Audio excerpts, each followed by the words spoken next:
അതെ, ഇങ്ങനൊക്കെ പറഞ്ഞ ഞാൻ പിന്നെ മിണ്ടത്തില്ല കേട്ടോ.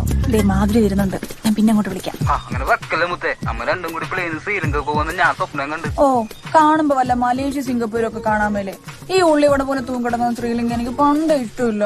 എന്റെ റോസിന് വേണ്ടി നോർത്ത് കൊറിയ പോലെ സ്വപ്നം കാണും. പോരെ എത്ര നാളായി മുത്തേ കണ്ടിട്ട്. ഇതെന്താണ് ഇവിടെ? വല്യപ്പച്ചന്റെയാ? വല്യപ്പച്ച ഏ, യാ ഇത് Madhuri, your friend. My friend. What a friend. Wow. Rose നീ ഇന്നലെ ഭർത്താടി പറഞ്ഞത് നമുക്ക് പിരിയാന്നാ. നമ്മുടെ ഡ്രീംസ് ഒക്കെ പൂണിയുണ്ടേ. നമ്മളെ പിള്ളേരെ ചെല്ലാനും കണ്ടൊക്കെ ഓടിയൊക്കെ കാണണ്ട. നമുക്ക് അങ്ങനെ പിരിയാൻ പറ്റുമോ റോസെ? അതല്ല മുത്തേ, എന്നെ വിട്ടിട്ട് പോകാനാണെങ്കിലേ ഞാൻ ഇവരെ കൂടി ഇവിടെ കയറി കിടക്കും. പ്രാന്തംകുരാജനാണ് സത്യം. അയ്യോ ഇങ്ങനൊന്നും പറയല്ലേ, ഞാൻ ഒരു വലിയ കേസ് കേട്ടില്ല. എന്ത് വലിയ കേട്ടാലും നമ്മൂരി എടുക്കൂലേ? റോസ് പറ റോസെ.